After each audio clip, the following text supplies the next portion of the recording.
ಶಕ್ತಿ ಶಕ್ತಿಮಾ ಶಕ್ತಿ शक्ति माँ माँ शक्ति माँ शक्ति शक्ति माँ. ನಮಸ್ಕಾರ ಎಲ್ಲರಿಗೂ ಇನ್ನೊಂದು ಸ್ವಾಗತ ಸುಸ್ವಾಗತ. ನೋಡ್ರಿ ಬಾರ್ಡರ್ 2 ಫಿಲ್ಮ್ನ ರಿವ್ಯೂ ಮಾಡಕತ್ತೀನಿ. ಫಿಲ್ಮ್ 23 ಜನವರಿಗೆ ಬಂದಿತ್ತು. ಅದ್ರ ಅವತ್ತು ನೋಡೋಕ್ಕಾಗಿದ್ದಿಲ್ಲ, ಎಕ್ಸಾಮ್ ಅದು ಇದ್ದು. ಫೈನಲ್ ಎಕ್ಸಾಮ್ ಮುಗಿದಾವ್, ಈಗ ನೋಡ ಬಂದೀನಿ, ಅದ್ರ ರಿವ್ಯೂ ಹಾಕತ್ತೀನಿ. ಬರ್ರಿ ಬಿಡು ಚಾಲು ಮಾಡೋಣ ಅಂತ. ನೋಡ್ರಿ ಬಾರ್ಡರ್ 1 ಮತ್ತು ಬಾರ್ಡರ್ 2 ಎರಡು ಫಿಲ್ಮ್ದಾಗ ಸ್ಟೋರಿ ಸೇಮ್ ಐತಿ. 1971 ವಾರ್ ಏನು ನಡೆದಿತ್ತಲ್ಲ ಅದು. ಆದ್ರೆ ಬಾರ್ಡರ್ 1 ಫಿಲ್ಮ್ ಇತ್ತಲ್ಲ, ಅದು ಒಂದು ಕಲ್ಟ್ ಕ್ಲಾಸಿಕ್ ಫಿಲ್ಮ್ ಐತಿ. ಅದಕ್ಕಪ್ಪ ಅಂತಂದ್ರೆ ಆ ಫಿಲ್ಮ್ ಒಳಗೆ ಭಾಳ ಕಡಿಮೆ VFX ಯೂಸ್ ಆಗಿತ್ತು. ನಂಗೆ ಅನ್ಸುಟ್ಟು VFX ಯೂಸ್ ಆಗಿದ್ದಿಲ್ಲ, ಏನಿಲ್ಲ ಅದು ಪ್ರಾಕ್ಟಿಕಲ್ ಎಫೆಕ್ಟ್ಸ್ ಯೂಸ್ ಆಗಿದ್ದು. ರಿಯಲ್ ಲೊಕೇಶನ್ಸ್ದಾಗ ಹೋಗಿ ರಿಯಲ್ ಆಗಿ ಶೂಟ್ ಮಾಡಿದ್ರು, ಆ್ಯಕ್ಟರ್ಸ್ದ ರಿಯಲ್ ಪರ್ಫಾರ್ಮೆನ್ಸ್ ತೊಗೊಂಡು ಆ ಫಿಲ್ಮ್ ಮಾಡಿದ್ರು. ಆದರೆ ಈ ಫಿಲ್ಮ್ ಒಳಗೆ ಇಷ್ಟು ಹೊಲಸು ಆ್ಯಕ್ಟರ್ಸ್ ಆ್ಯಕ್ಟಿಂಗ್ ಅನಿಸ್ತೈತಲ್ಲ. ಸ್ಪೆಷಲಿ ಹೇಳ್ಬೇಕಪ್ಪ ಅಂತಂದ್ರೆ ಅಹಾನ್ ಶೆಟ್ಟಿ, ವರುಣ್ ಧವನ್, ಸನ್ನಿ ದೇವಲ್ ಬರೀ ಅದೇ ಝೋನ್ ಒಳಗೆ ಅದಾನ. ಒದ್ರದ ಸ್ಪೀಕರ್ ಹರಿವಂಗೆ ಒದರ್ತಾನ.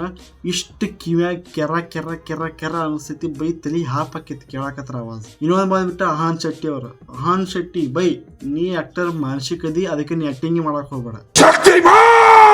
ಇದಕ್ಕಪ್ಪ ಆತ ಇಷ್ಟು ಹೊಲಸು ಆಕ್ಟಿಂಗ್. ವರುಣ್ ಧವನ್ ಪರ್ಫಾರ್ಮೆನ್ಸ್ ನನಗೆ ಅವನಕ್ಕಿಂತ ಚಲೋ ಅನ್ನಿಸ್ತು.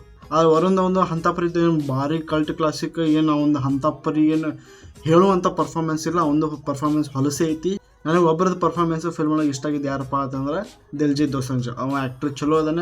ಈ ಫಿಲ್ಮ್ ಒಳಗೆ ಒಂದು ಆ್ಯಕ್ಟಿಂಗ್ ಚಲೋ ಮಾಡ್ಯಾನ. ಟೀಸರ್ ಒಳಗೆ ಕಂಪೇರ್ ಮಾಡಿದ್ರಪ್ಪ ಅದೇ ಟ್ರೇಲರ್ ಒಳಗೆ VFX ಸ್ವಲ್ಪ ಚಲೋ ಅನ್ಸಾಕತ್ತಿದ್ದ. ಫಿಲ್ಮ್ದಾಗ ಮತ್ತೆ ಟೀಸರ್ದಾಗ VFX ಕುಡ್ಸಿರೋದಕ್ಕಪ್ಪ ಅಂದ್ರೆ ಇಷ್ಟು ಹೊಲಸು VFX, ಇಷ್ಟು ಹೊಲಸು CGI ನಡೆಸಲ್ಲ. ಭಾಳ ಕೆಟ್ಟ ಹೊಲಸು, ಭಾಳ ಕೆಟ್ಟ ಹೊಲಸು. ರಿಯಲ್ ಅನ್ಸಂಗಿಲ್ಲ. ಬರೀ ಒಬ್ಬ ಮನುಷ್ಯ ನಿಂತಾನ, ಅವ್ನ ಹಿಂದೆಲ್ಲ ನಡೆಯಕತ್ತೈತಿ. ಅವ ಗನ್ ಹೊಡ್ಯಾಕತ್ರಪ್ಪ ಅದ ಸುಮ್ಮನೆ ನಿಂತಾನ, ಗನ್ ತಂತಾನೆ ಫೈರ್ ಆಗತೈತಿ. ಅವ್ನ ಬಾಡಿದಾಗ ಏನೂ ಎಕ್ಸ್ಪ್ರೆಷನ್, ಅವ್ನ ಬಾಡಿದಾಗ ಏನೂ ಮೂಮೆಂಟ್ ಇಲ್ಲ, ಏನೂ ಇಲ್ಲ. ಮತ್ತು ನಿಮಗೆ ಇನ್ನೊಂದು ಇಂಪಾರ್ಟೆಂಟ್ ಪಾಯಿಂಟ್ ಹೇಳಬೇಕಪ್ಪ ಅಂತಂದ್ರೆ ಈ ಫಿಲ್ಮ್ನ ಡೈರೆಕ್ಟರ್ ಯಾರಪ್ಪ ಅಂತಂದ್ರೆ ಅನುರಾಗ್ ಸಿಂಗ್. ಇವ ಮನುಷ್ಯ ಕೇಸರಿ ಚಾಪ್ಟರ್ 1 ಡೈರೆಕ್ಟ್ ಮಾಡ್ಯಾನ. ಯೋಚನೆ ಮಾಡಿರಿ, ಕೇಸರಿ chapter 1 one of the best film. ಈಗ ಹೊರಗೆ ಬಂದಿತ್ತಲ್ಲ ಅದು ಫಿಲ್ಮ್, ಇಷ್ಟು ಇಮೋಷ್ನಲ್, ಇಷ್ಟು ಆ ಕ್ಯಾರೆಕ್ಟರ್ ಇಷ್ಟು ಭಾರಿ ಬರೆದಿದ್ರೆ, ಮತ್ತು ಆ ಫಿಲ್ಮ್ ಒಳಗೆ ದೇಶಭಕ್ತಿ ಅನ್ನೋದು ಇಷ್ಟು ಮ್ಯಾಗಿತ್ತು. ಈ ಫಿಲ್ಮ್ ಒಳಗೆ ಭಾಳ ಕೆಟ್ಟ ಹೊಲಸು, ಭಾಳ ಕೆಟ್ಟ ಹೊಲಸು. ಕಣ್ಣಿಟ್ಟು ಹೇಳ್ತೀನಿ ನಾನು, ಅನುರಾಗ್ ಸಿಂಗ್ ಈ ಫಿಲ್ಮ್ ಮಾಡೋಕೆ ಬಂದಿಲ್ಲ. ಇದು ಭಾಳ ಹೊಲಸು ಫಿಲ್ಮ್ ಆಗೈತಿ. ಇವರು ಕ್ಯಾಶ್ ಗ್ರ್ಯಾಬ್ ಪ್ರೊಸೆಸ್ದಾಗ ಫಿಲ್ಮ್ದು ಏನು ಇಮೋಷ್ನಲ್ ಪಾಯಿಂಟ್ ಇತ್ತಲ್ಲ ಅದು ಮಿಸ್ಸಿ ಮಾಡ್ಯಾರ. ಬರೀ ರೊಕ್ಕ ಹೆಂಗೆ ಗಳಿಸೋದತ್ತೆ ಮಾಡ್ಯಾರ.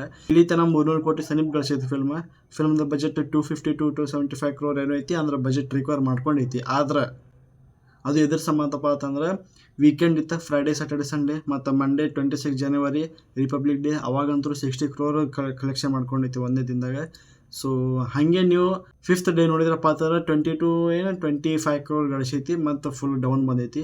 ನಂಗೆ ಅನ್ಸೋಮಟ್ಟಿಗೆ 350 to 400 crores ಲಾಸ್ಟ್ ಅಂತ ಅನಿಸ್ತದೆ. ಅದಕ್ಕಿಂತ ಮ್ಯಾಗೂ ಹೋಯ್ತಪ್ಪ ಅಂತಂದ್ರೆ ನನಗೇನು ಅಂಥ ಪರಿ ಆಶ್ಚರ್ಯ ಆಗೋದಿಲ್ಲ. ಯಾಕಪ್ಪ ಅಂತಂದ್ರೆ ಫಿಲ್ಮ್ ಗಳಿಸ್ತೈತಿ ಆರಾಮ್ ಸರಿ, ಇನ್ನೂ ಗಳಿಸೈತಿ, ಇನ್ನೂ ಗಳಿಸ್ತೈತಿ. ಫಿಲ್ಮ್ದ ಔಟ್ಪುಟ್ ಹೆಂಗೈತಿ ಅಷ್ಟ್ರಿಗೂ ಗೊತ್ತೈತಿ. ಭಾಳ ಹೊಲಸೈತಿ ಅಂತ ಹೇಳಿ ಒಬ್ಬೊಬ್ಬರಿಗೆ ಫಿಲ್ಮ್ ಇಷ್ಟ ಆಕೈತಿ. ಆದ್ರೆ ನನಗೆ ಪರ್ಸನಲ್ ಹೇಳ್ಬೇಕಪ್ಪ ಅಂದ್ರೆ ಫಿಲ್ಮ್ ಒಟ್ಟೆ ಇಷ್ಟ ಆಗಿಲ್ಲ. ನೀವೇನ್ರ ನೋಡಿದ್ರಪ್ಪ ಅಂದ್ರೆ ಫಿಲ್ಮ್ ನಿಮ್ಗೆ ಹೆಂಗೆ ಪ್ಲೀಸ್ ಕಮೆಂಟ್ ಮಾಡಿ. ಸಿಗೋಣ ಮುಂದೆ ನೋಡಿದ್ರೆ ಹೇಳ್ತೇನೆ. Peace out. ಜೈ ಹಿಂದ್, ಜೈ ಕರ್ನಾಟಕ ಮಾತೆ.